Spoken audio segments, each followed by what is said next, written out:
So as I mentioned earlier, the bad news for the Dallas Cowboys is Dak Prescott, their starting quarterback, is now done for the season. However, the good news for the Dallas Cowboys is this. The good news for the Cowboys is their season is not quite over just yet. I believe that Andy Dalton is more than capable of leading the Dallas Cowboys to the playoffs. I think that Andy Dalton, with this supporting cast, is capable of winning the NFC East in 2020. Now, are the Dallas Cowboys going to make the playoffs? Maybe, maybe not. Personally, in my opinion, my gut tells me no, just because in the offseason, I picked the Dallas Cowboys to miss the playoffs. I said they were the most overrated team in all of football. I said that defense is absolutely doo-doo. And so far, check that box off right there. That defense has been absolutely god-awful. The offensive line, I said, was aging a little bit. I did not trust Dak Prescott to go out there and beat good teams in big games. You know, Dak Prescott, the last 3 years, his record versus winning teams has not been that good. And ultimately, I wasn't a huge believer in Mike McCarthy. So as of right now, by the skin of my teeth, I'm going to hang on to my prediction that the Philadelphia Eagles will win the NFC East, but that does not mean the Dallas Cowboys will not be in the NFC East race till the very end. The Dallas Cowboys still have a chance to win this division, and I will tell you why. Despite Dak Prescott, missing time, they still have a chance, and I'll tell you why. The NFC East this year is terrible. I talked about how Philadelphia is going to still win this division. Boy, oh boy, am I hanging on to that prediction for dear life.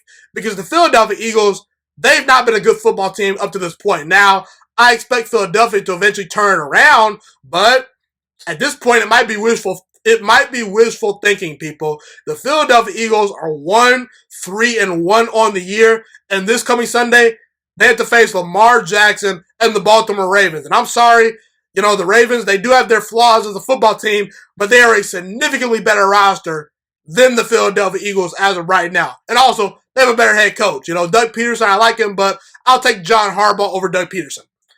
And the Philadelphia Eagles, they blew a 17-point lead to Washington, who's been a one-win team this year. They got bodied by the Rams at home, and they nearly lost at home to the Bengals. They tied with the Cincinnati Bengals, a team last year that was picking number 1 overall in the draft. And also, you look at the other teams in the Dallas Cowboys division, you look at Washington.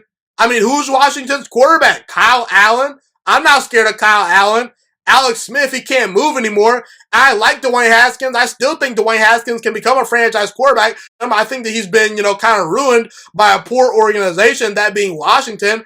I believe in Dwayne Haskins, but does Ron Rivera believe in Dwayne Haskins? Does that coaching staff believe in Dwayne Haskins? I'm not so sure. And not to mention on offense, you're looking at Antonio Gibson, good player. Terry McLaurin, good player. At wide receiver, good running back and decent number 1 wide receiver. But outside of those two guys, they really don't have a second or third punch. Their offense has been very bad this year. Very inconsistent, not a dynamic offense. And the Giants, they've just been bad. They're a team devoid of talent. And they have a rookie head coach in Joe Judge. The Giants, they're not very good. And the thing you have to realize about the Dallas Cowboys is this. They control their own destiny. Because I'm looking at the Cowboys schedule.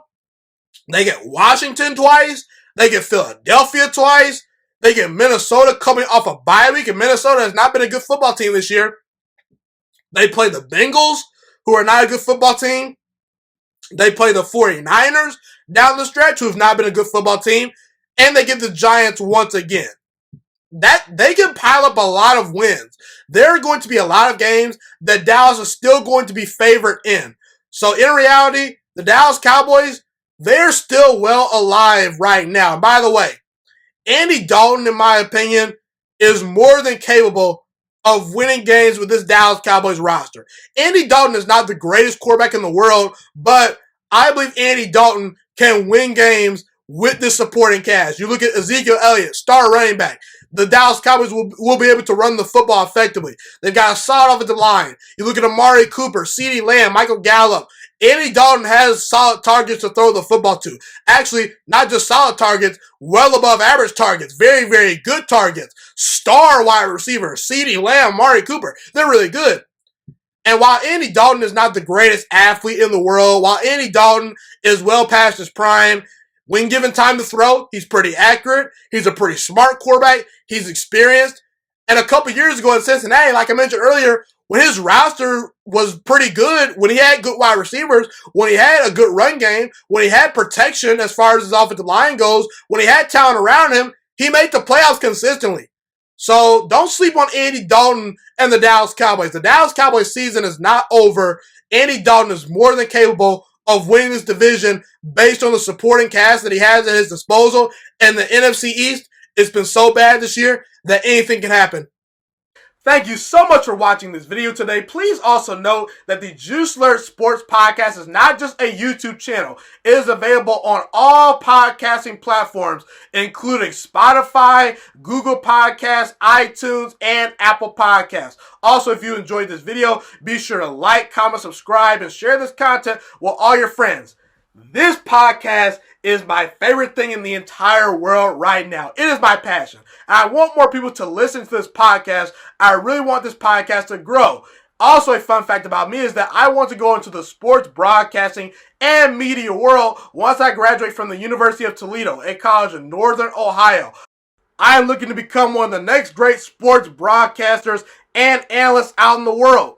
And I potentially would like to start my own network if this podcast really truly grows. Or if I fall short of that goal, I would love to work for a big time network like ESPN or Fox Sports 1. I am open to all networks. So if you believe in my dreams and you see or hear my passion through the screen, be sure to tell all your friends about the Juiciest Sports Podcast. Stay motivated, you guys. Have a God bless day, and I'm out.